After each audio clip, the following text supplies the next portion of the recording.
안녕하십니까. 반갑습니다.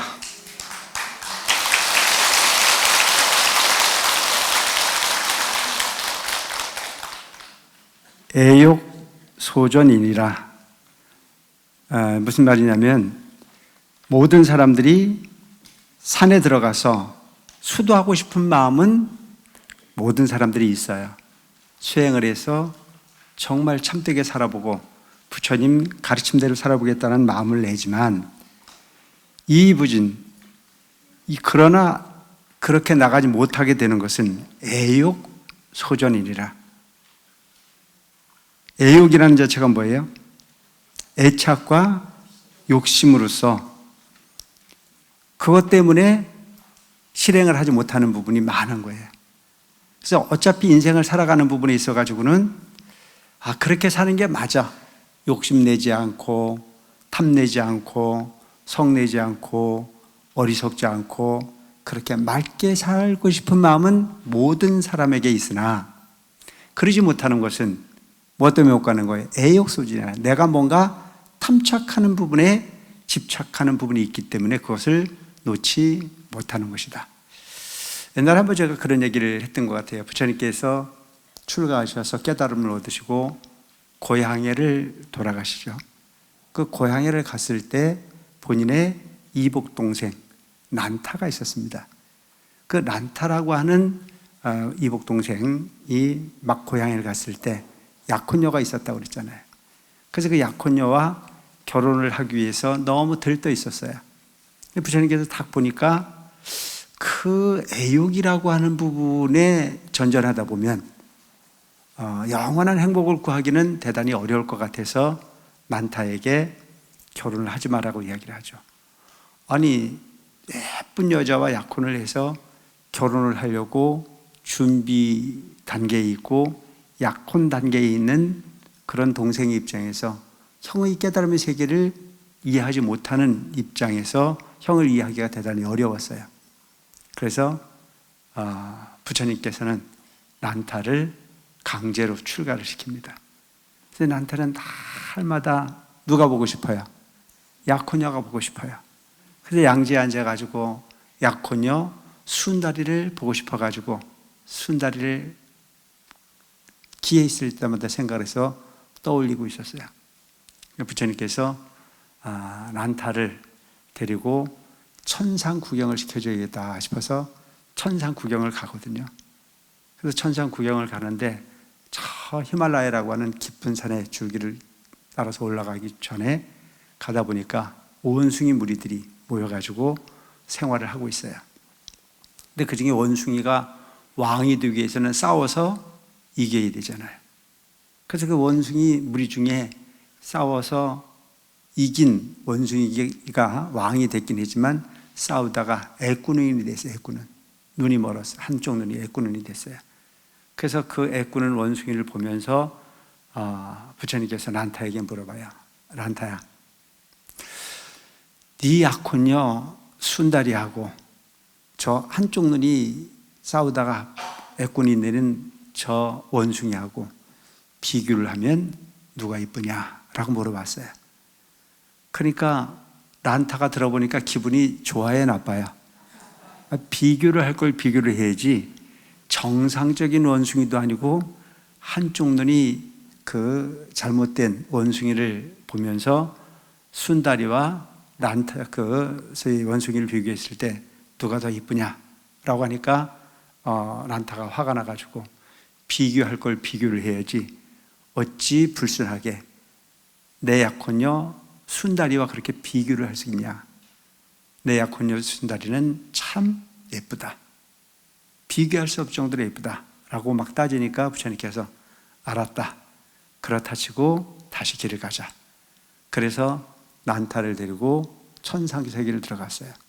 그 천상세계를 가보니까 천상세계 사람들은 남자들도 잘생기고 여자들도 참 예뻤어요.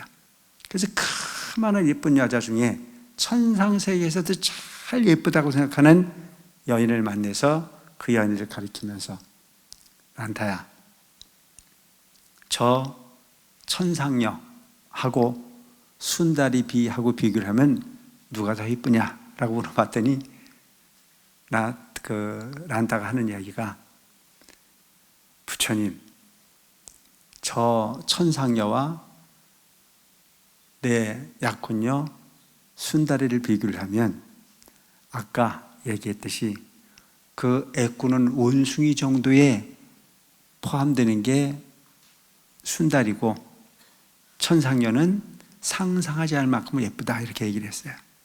그러니까 인간 믿을 게 있어요, 없어요? 인간 믿을 건 못해. A와 B를 비교해서 그 비교의 대상으로 끊임없이 달라지는 구조를 가진 것이 우리의 마음이다라고 볼 수가 있어요. 절대가 없는 거죠. 그 중에 최고라고 생각했던 부분이 그보다 더 나은 부분이 나타나면 그건 다시 후순위로 밀릴 수밖에 없는 것이 우리 인생이고, 보면 인생은 절대가 아니고 항상 상대로 그렇게 가게 되어 있는 것이 우리 인생이다. 애욕이라고 하는 부분도 마찬가지라고 볼 수가 있죠. 그래서 그 예쁜 천상녀를 가리키면서 너가 열심히 수행하고 노력을 하면 다음 생에는 저 여자하고 평생을 살 수 있다고 얘기해 줬어요. 그 순간에 란타는 순다리를 깡그리 잊어버리고 그 예쁜 천상녀하고 함께 살겠다라고 하는 마음에 부풀어서 수행을 하기로 마음을 먹습니다. 그래서 이제 출가를 딱 결심을 하고 이제 제대로 된 수행을 한번 해보겠다라고 마음을 정하고 난 이후에 부처님께서 라한타를 데리고 간 곳이 어디냐면 저 무간지옥에 갔어요. 무간지옥에 가니까 센 물을 끓이는데 센 물이 펄펄 잘 끓어요. 그때 란타가 부처님에게 물어요. 부처님, 저를 왜 여기를 데려오셨습니까? 라고 물으니까 네가 천상에서 그 여자하고 평생 살고 난 다음에 그 다음에 너가 이 샘물에 담겨지기 위해서 지금 샘물을 끓이고 있다 라고 이야기를 하더랍니다. 그 말에 정신이 번쩍 들은 란타는 다시는 세속의 욕망을 내지 않고 출가의 본질을 다했다라고 하는 부분에 그런 일화가 있는 것이 부처님 가르침입니다. 우리가 소위 말하는 세속적 욕망이라고 하는 부분이 진리를 보다 앞서는 욕심이 있기 때문에 출가를 하지 못할 뿐이지, 사실은 누구에게나 그렇게 진리에 부합하는 삶을 살고자 하는 마음은 다 낼 수 있는 것인데, 그 애욕이라고 하는 부분으로부터 자유로울 수 있는 부분의 삶을 내기 위해서 노력하는 것 자체가 꽤 가치 있는 삶이 아닐까 싶은 그런 가르침이 아닐까 하는 생각을 합니다. 연이 불기 산수수심이나 애욕에 얽힌, 그러나 그러이 산수풀이라는 자체는 뭐냐면 조용한 토굴을 이야기하는 거예요. 그래서 토굴에 맡겨서 마음을 닦지 못하는 것은 수자 실력하야 자신의 힘에 따라, 우리가 흔히 보면 여러분 모두가 다 출가를 할 수는 없잖아요. 그렇지만 완벽할 수는 없는 거예요.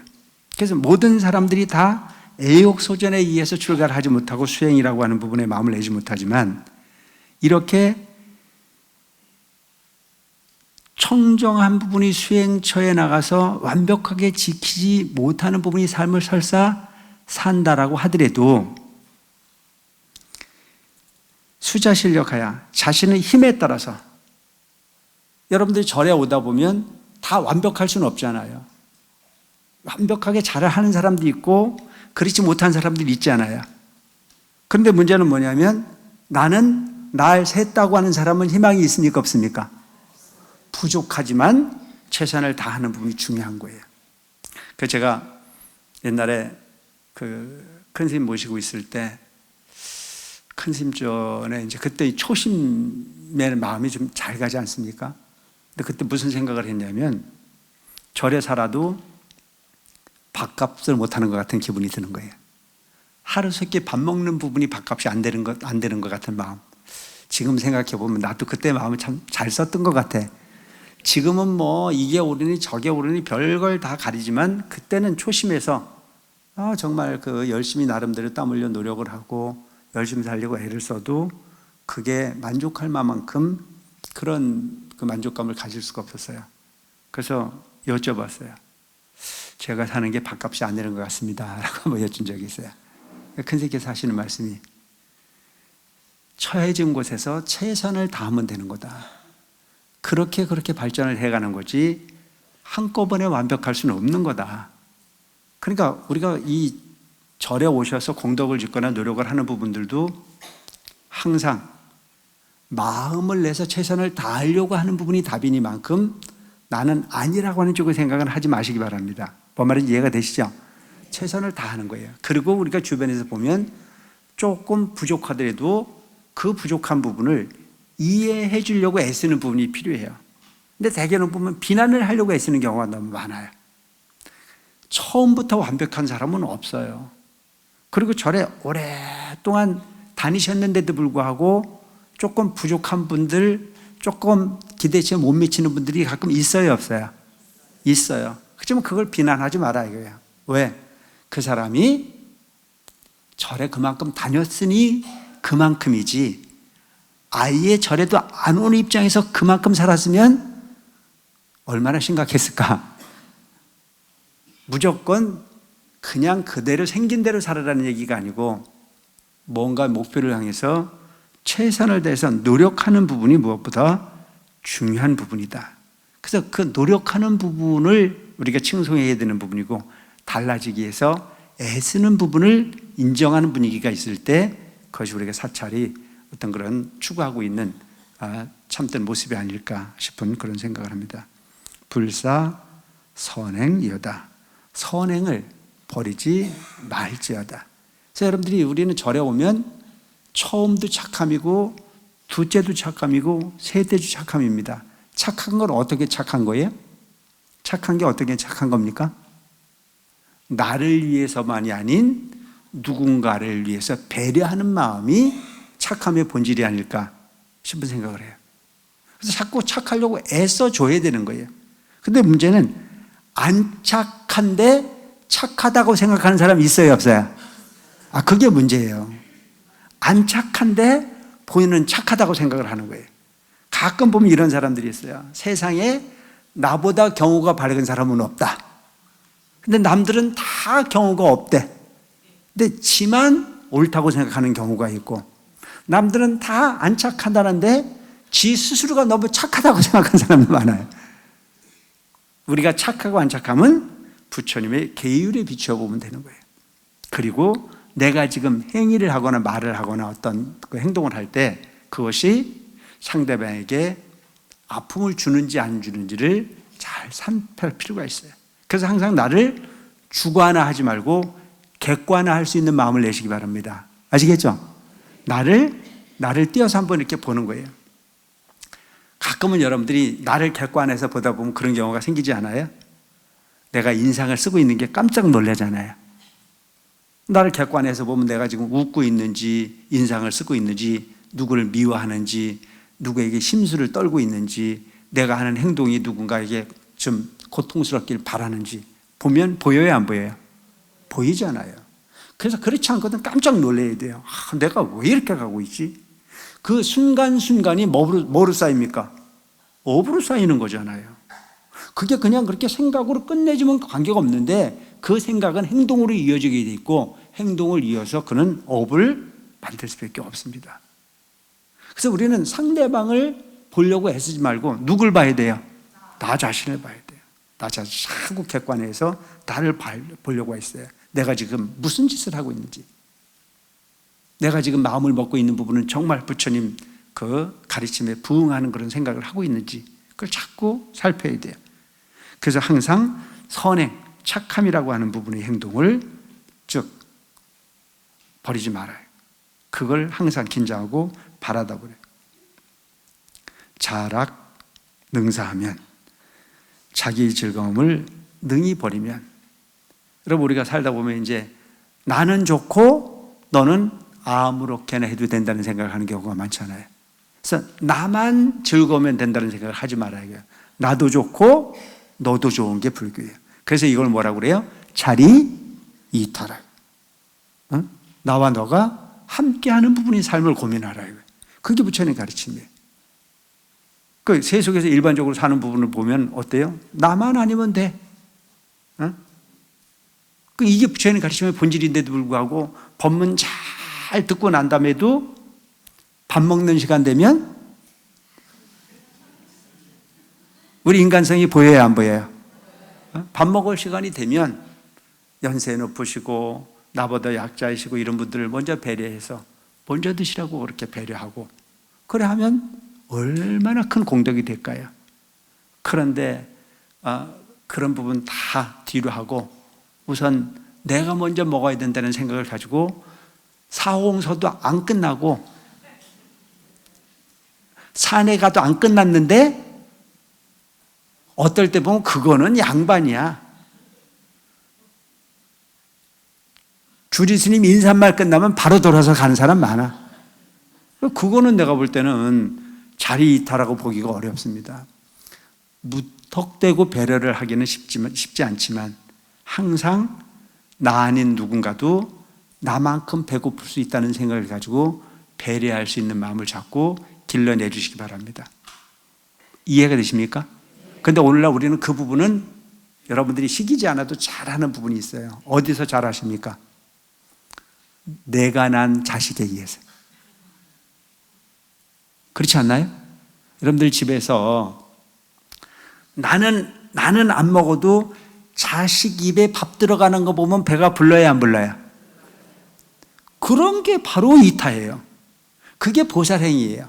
근데 그걸 꼭 자식이라고 하는 부분이 울타리 내에서만 하려고 하지 마시고 절에 오셔서거나 기회가 될 때마다 항상 그렇게 배려할 수 있는 마음을 내기 위해서 습관을 들여 실천하라는 얘기입니다. 이게 절에서 해야 될 공부고 부처님 가르침을 실행할 수 있는 참된 방법일 수 있어요. 놀랍지 않습니까? 나는 아주 배려심이 없는 사람인 줄 알았는데 자식을 낳아서 기르다 보면 배에게 배려심이 생겨야 안 생겨요? 그게 바로 불성이에요. 그러니까 가능성이 없는 건 아니야. 누구에게나 다. 그래서 우리가 항상 설명을 할 때 법계구족을 얘기하잖아요. 지옥에도 그 지옥 속에 사는 사람들이 지옥아기 축생 성문 보살풀이 10법계가 있다는 얘기를 하잖아요. 극락에 살고 있는 아주 좋은 사람, 착한 사람 마음속에도 가끔은 화나는 마음이 일어나야 일어나요. 일어나요. 화가 일어나면 그 마음이 어떤 마음이에요? 지옥이에요. 그런데 그 좋은 마음을 가지고 있는 사람이 좋다고 평가를 받는 부분은 그 화나는 마음을 자꾸 억눌러서 좋은 마음을 꺼내 쓰기 때문에 좋은 사람이 되는 겁니다. 그러니까 이 세상은 누가 만들어주는 세상이 아니에요. 우리 스스로가 우리 스스로를 만들어간다는 사실을 꼭 우리가 기억할 필요가 있는 부분이죠. 그런데 오늘날 우리는 내 스스로가 뭔가 되려고 하는 쪽의 생각을 하기보다는 나를 데려가줬으면 좋겠다. 어디로? 극락으로. 극락을 가는 것도 내가 가는 거고 지옥을 가는 것도 내가 가는 거래요. 지옥과 극락은 내 스스로의 선택에 의해서 가는 부분이에요. 그런데 살아놓은 것은 아주 엉뚱하게 살아놓고 내가 가고자 하는 미래는 정토를 가고자 한다면 그건 안 맞는 말이라는 거죠. 정토를 연습한 사람만 정토를 갈 수 있어요. 그래서 내가 하는 행동이 뒤에서 어떤 부분에 누구에게가 피해가 갈 건지를 잘 생각해 보고 이왕 하는 부분이라면 자락, 능사를 자기의 즐거움을 능히 나 스스로의 즐거움을 버리고 이타의 마음을 실행해서 노력을 하면 신경 여성이요 믿고 공경하기를 성인과 같이 할 것이요. 그러니까 그런 부분이 마음을 지금 앞에서 얘기했던 부분 같은 부분이 마음과 행동으로 옮기려고 하다 보면 그게 누구예요? 성인이란 말이죠. 그래서 성인이 따로 있는 게 아니야. 우리가 그와 같은 마음과 그와 같은 행동을 하면 성인이 되는 거라는 거죠. 난행 능행하면 그와 같이 어려운 행동을 능히 행하면 존중 여불이니라. 부처님과 같이 존중하는 마음이 만들어진다. 그래 여러분 사사불고면 처처불상이다 그런 말이 있어요. 내가 가는 곳마다 정성을 다하면 그곳에 다 모든 게 다 부처님이에요. 부처님 아닌 게 없는 거래요.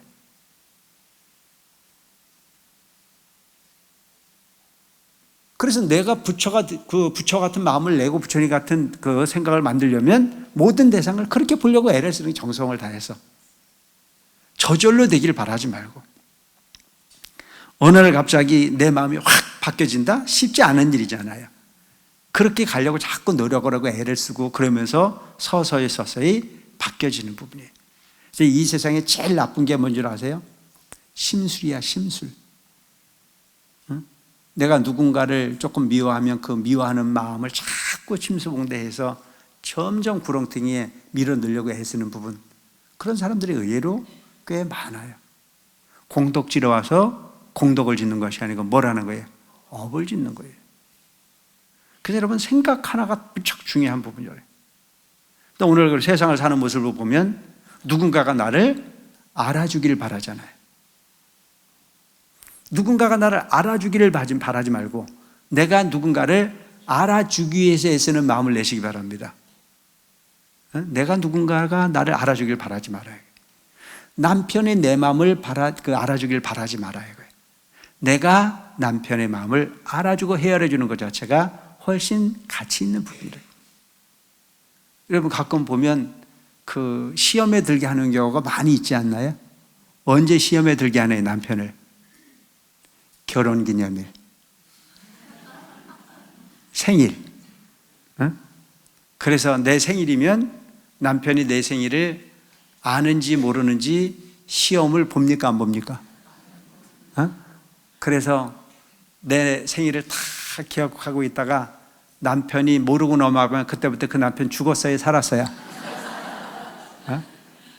내가 얼만큼 희생을 하고 살았는데 나한테 그 정도도 마음을 안 써주느냐고 온갖 횡포를 다, 여기 있는 분들 그런 분 없죠. 가끔 보면 내가 텔레비전에서 그런 게 나오더라고.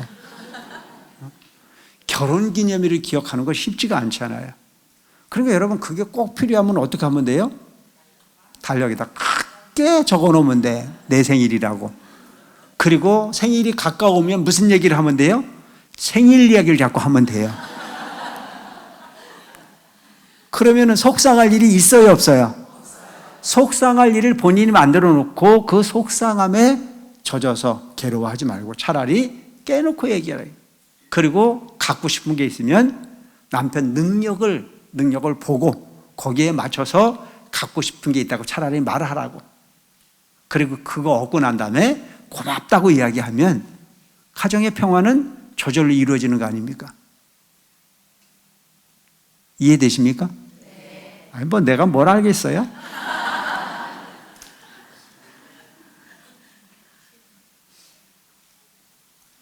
간탐 어물은 물건을 탐하는 이는 심화 건속이요 막으니 건속이라.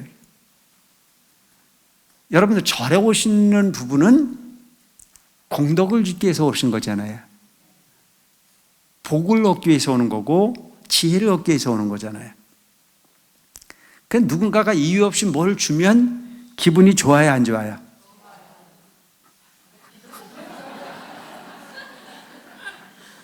여기서 있잖아.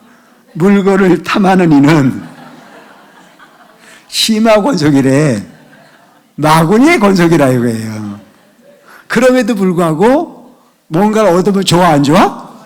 솔직해서 좋습니다. 물건을 탐하는 부분은 심화 건속이야. 근데 사실은 보면 여러분, 내가 물질적 부분에 어떤 부분이 탐심을 내려놓고 나면요, 참 마음이 고요해요. 누군가가 뭘 줄 거라고 하는 쪽으로 생각을 하고 있다가 그것이 얻어지지 않으면 화가 일어나잖아요. 근데 기대하지 않았던 부분이 돌아오면 기분이 좋은 부분이고, 아예 내가 필요한 거 이상은 마음을 내지 않겠다. 참 이게 마음이 고요한 부분이거든요.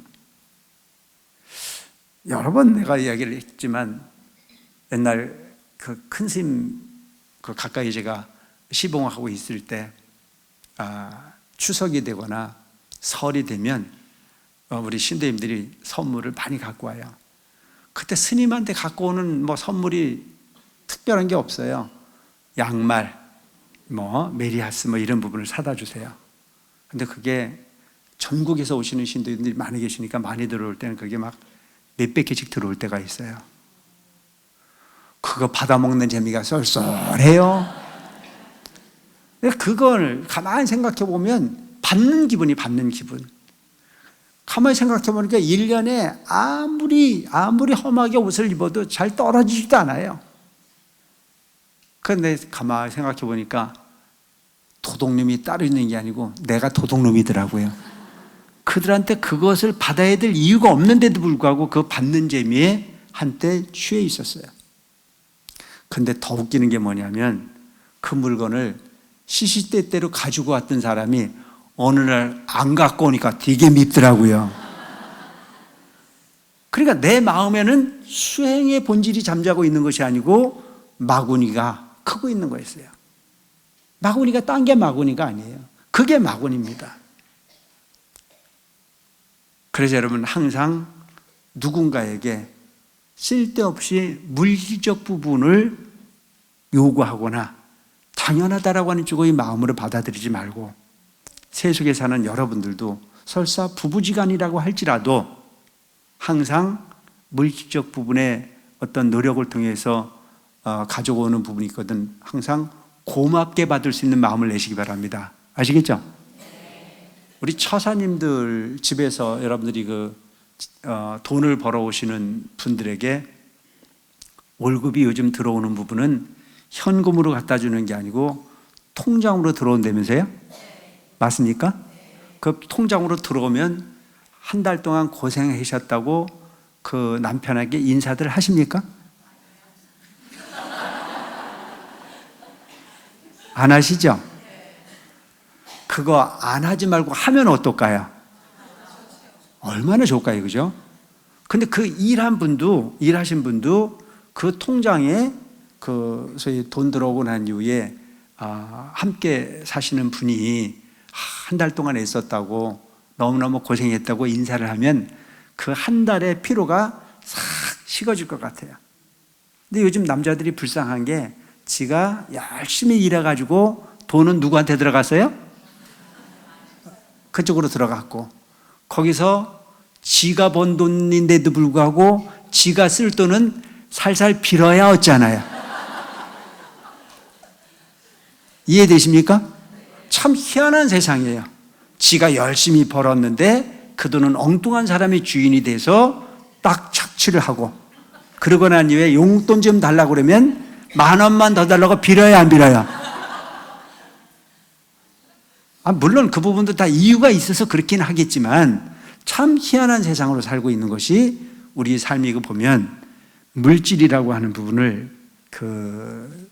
탐하는 부분은 뭐 어쩔 수 없는 부분일 수는 있겠으나 진리를 추구하고 있는 사람들의 입장에서는 그것을 탐하는 부분은 바로 마구니의 권속일 수밖에 없다. 절에 오셔서는 여러분 집에서는 어떻게 살으라는 얘기를 내가 구태할 수는 없어요. 그렇다고 마구 탐하라는 얘기는 아닙니다. 질서 있게 잘 살아주시고 절에 오셔서만큼은 절에 있는 어떤 그런 그 물건을 통해서 내게 우선하려고 하는 쪽의 생각은 하지 않으려고 노력하는 여러분들이었으면 좋겠다는 생각을 합니다. 이해되십니까? 자비로 보시를 하는 이는 10억 왕자이라, 법왕의 아들이라. 그러게 여러분, 누군가의 물건을 내 걸로 탐하는 부분은 마구니의 권속이지만 보시는 뭐가 보시예요? 누군가에게 이익을 나눠주기 위해서 마음을 내는 것을 보시라고 하잖아요. 근데 그 보시를 할 때는 어떤 보시를 하라고 말합니까? 무주상 보시를 하라고 해요. 돌려받으려고 마음을 계산하지 말고 마음을 내라. 그래서 보시는 세 가지의 보시가 있잖아요. 첫째, 재보시. 재물로서, 물질로서 누군가에게 이익을 주기 위해서 애쓰는 부분을 걸어서 재보시라고 얘기하고, 두 번째가 법보시입니다. 누군가에게 진리를 가르쳐 주기 위해서 애쓰는 거예요. 여러분들이 이와 같이 강의가 있으니까 부처님 가르침을 듣기 위한 강의를 들으러 가자고 옆에 사람에게 이야기를 해주면 이게 뭡니까? 법보시예요. 누군가에게 법문을 듣고 그 법문 내용이 너무 좋아서 동영상 한번 꺼내서 이거 한번 보라고 얘기해 주면 그것마저도 법보시가 될 수 있는 거예요. 세 번째는 무예시. 누군가가 두려움을 가지고 있을 때 그 두려움을 없애주기 위해서 애쓰는 부분을 걸어서 무예시라고 얘기합니다. 그래서 이와 같이 보시를 행하는 부분은 시법 왕자이니라. 법왕의 아들이라. 법왕은 어떤 게 법왕이에요? 법왕이 부처님의 자식이잖아요. 부처님이 법왕이. 그래서 법왕자라는 자체는 부처님의 자식이라는 거죠. 여러분들 뭐라고 불러요? 불자라고 부르죠. 부처님 아들이라는 얘기잖아요. 어떤 분은 부처님 아들이라고 그러니까 난 딸인데요. 우리가 현상적으로 봤을 때 남녀가 있지만 부처님의 진리를 추구하고 있는 부분에 있어서는 남녀가 없어요. 그래서 모두가 다 불자입니다. 그래서 여러분들이 불자가 되려고 하다 보면 바로 물질을 탐하는 간탐자가 되지 말고, 그래서 탐심을 내려놓고 마음을 항상 보시로서 누군가에게 달려가는 행위를 한다면 그것이 마구니의 권속에서 빠져나와서 부처님의 가르침을 실행하는 법왕자가 될 수 있는 분이라고 생각할 필요가 있겠죠. 고악 아문. 높은 산 큰 바위는 지인 속어요. 지혜를 닦는 사람이 거할 바요. 저 높은 산에 큰 바위 밑에 굴이 있잖아요. 그 바위 밑에 굴은 누가 거기서 있어요? 수행하는 사람들이 있겠죠. 지혜를 얻기 위해서 하는 거예요. 여러분들이 흔히 보면 고요한 곳에 앉아서 바위굴의 앞에 앉아 노력을 하는 것은 오직 내 마음을 보기 위함이란 말이죠. 그래서 내가 나를 객관화해서 고요하게 만들어서 얻을 수 있는 부분이 바로 지혜라는 거죠. 우리가 흔히 보면 세속적 욕망을 위해서 물질적으로 성공한 사람을 보고 아주 존중을 하면서도 저 바위 밑 토굴에서 남루한 모습으로 앉아서 수행을 하는 수행자를 우습게 보는 사람도 많잖아요. 그런데 그것은 사실 알고 보면 그것은 누구나 할 수 있는 부분이 아닌 애욕의 탐착에서 벗어나서 지혜를 구현하기 위해서 노력하는 수행자만이 그 부분을 행할 수 있는 부분이고 보면 그것은 결코 가볍게 볼 일이 아니라. 벽송 심곡은 푸른 소나무 깊은 골짜기는 행자 소선이라. 수행자가 깃들을 바이리라. 푸른 소나무 깊은 골짜기는 고요하고 청정하겠죠. 그곳에서 수행자들이 그런 부분을 좋아해야 돼.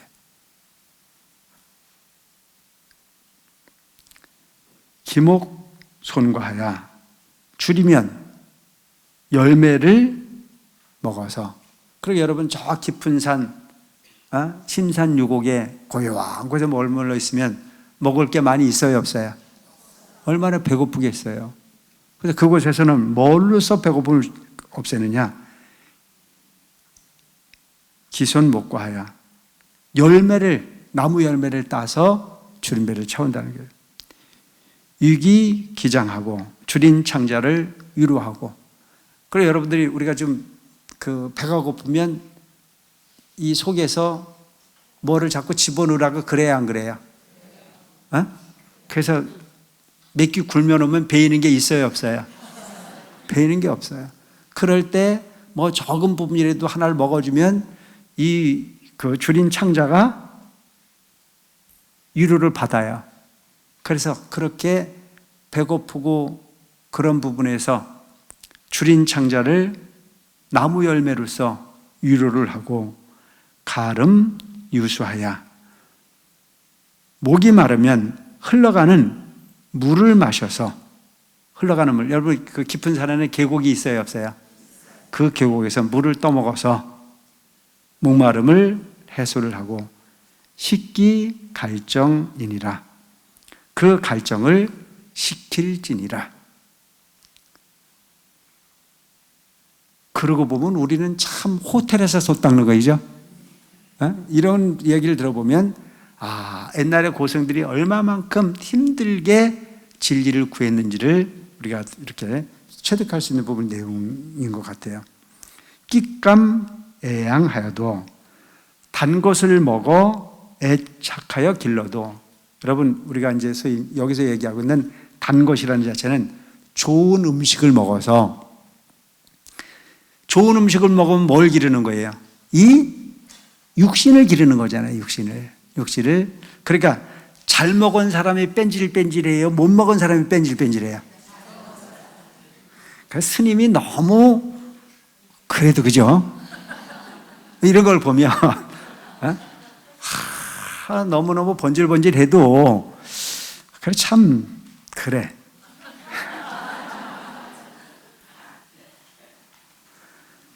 차시는 정계요, 이 몸은 결초코 무너지며. 여러분 아무리 좋은 음식을 먹어도 언젠가는 이 육신은 무너져요, 안 무너져요? 무너져요. 근데 우리가 살아보면 잘생긴 사람이 무너지는 게 아까워요, 덜 생긴 사람이 무너지는 게 아까워요? 둘 다 아까워. 둘 다 아깝죠. 이 몸이 무너지는 부분에 대해서는 누구나가 다 애착이 있어요.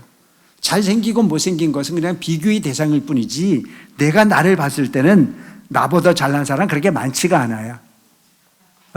여러분 우리 맨날 거울 봐야 안 봐요? 거울 보고 이만해도 됐어요, 안 됐어요? 그러니까 어떤 존재이든지 간에 나라고 하는 부분만큼은 좋은 음식, 좋은 약, 좋은 것 취해서 나를 건강하게 이끌어 가고 싶어요. 그런데 아무리 그 부분을 좋은 음식을 취해서 건강을 지키려고 애를 쓰거나 이 몸을 지탱하려고 애를 쓰지만, 나이 먹으면 늙어야 돼, 안 늙어야 돼요? 늙으면 아파요, 안 아파요? 아프면 또 죽어야 돼, 안 죽어야 돼요? 당연한 거야. 생, 노, 병, 사를 건너뛸 수가 없어요. 그래서 너무 정확하게 얘기를 하잖아요. 근데 이 육신은 어떻게 해도 그렇게 무너질 수밖에 없는 부분이 당연한 부분이라면, 이 육신을 운영하고 있는 그 마음을 어떻게 습관 들일 거냐, 그게 중요한 부분이에요. 그래서 여러분들이 우리가 지금 이야기하고 있는 부분은 바로 그 마음이라고 하는 부분이 본질을 어떻게 보존할 거냐라고 하는 것을 지금 이렇게 설명을 하고 계시는 게 아닌가 싶은 생각을 합니다. 차규수하여도 부드러운 옷을 입어서 이 몸을 보호하여도 명필유종이니라. 목숨은 반드시 마침이 있느니라. 여러분 우리가 이 육신을 아무리 위하고 위해줘도 한두 끝도 있어요, 없어요? 오늘 아침에 좋은 음식 먹었으니까 저녁에는 아무렇게나 먹어도 돼요? 아니에요. 좋은 음식을 집어넣어도 그 다음에 되면 또 다른 거 더 맛있는 것을 계속 추구하는데, 얘가 이만하면 됐다 소리를 해야 안 해요? 토종놈이에요. 아무리 좋은 걸 집어넣어도 끊임없이 더 좋은 걸 자꾸 추구하는 부분이 우리가 탐착으로 일어나는 우리 육신이라는 거예요. 우리 몸을 아무리 부드러운 옷으로 감고 감아줘도 얘는 만족을 안 해요. 조금만 더우면 벗으라 그래요, 안 벗으라 그래요? 벗으라 그래요. 조금만 추우면 또 싸라 그래요, 안 싸라 그래요? 빈덕이 죽긋듯 얘가 그런 애예요. 나라고 하는 부분이.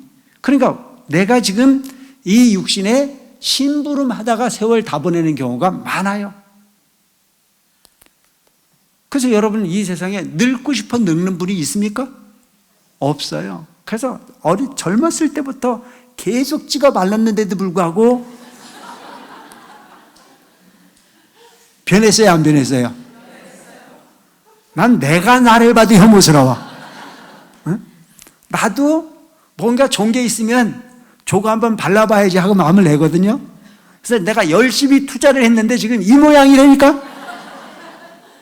세월을 거스를 수 없어. 세월이 가면 어쩔 수 없는 일들이야. 그렇다고 생각하면 덜 속상해요. 근데 문제가 뭐냐 하면요, 마음은 늙든가요, 안 늙든가요? 마음은 안 늙어요. 마음은 절대 늙는 게 없어요. 그래서 거울을 보기 전에는 항상 내 얼굴이 보입니까, 안 보입니까? 안 보여요. 그래서 상상 속에 나를 봤을 땐 꽤 괜찮아요. 근데 어느 날 거울을 쳐다보면 거기 희한하게 들어앉았어요. 그게 우리 인생이래요. 그래서 여기서 얘기하고 있는 부분이 뭐냐면, 좋은 옷을 집어넣어도, 좋은 옷을 입어서 관리를 해도 언젠가는 이 목숨은 반드시 마치는 날이 될 수밖에 없다. 근데 오늘 우리가 사는 삶을 보면 내 마음을 바로 만들어서 내가 어디에도 치우치지 않는 건강한 나를 만들기 위해서 애쓰는 경우는 그렇게 많지가 않은 거예요.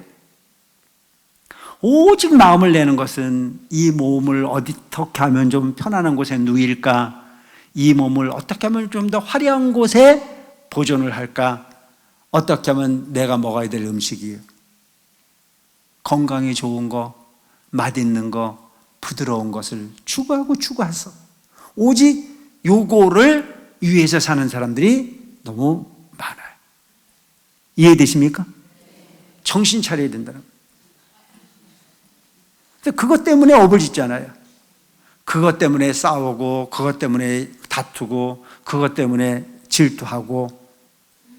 그래서 여러분, 제일 중요한 것은 이 육신이라고 하는 부분에 주인을 잘 관리하고 그 주인을 위한 삶을 살기 위해서 노력하는 여러분들이 되셨으면 좋겠습니다. 이해되시죠? 그게 중요한 거예요. 그것이 불생불멸의 주인공이에요. 근데 지금 현재 가지고 있는 이 육신은 잠깐 동안의 모습을 가지고 있다가 언젠가는 그냥 그렇게 반납할 수밖에 없는 부분이라는 사실을 기억하시기 바랍니다. 아시겠죠? 이게 대단히 중요한 부분이라. 그래서 여기 기가 막히게 말씀을 해놓으신 거예요. 진리를 고민하는 부분이 돼야 된다. 별거 아닌 부분에 업을 만드는데 오히려 더 열중하다 보면.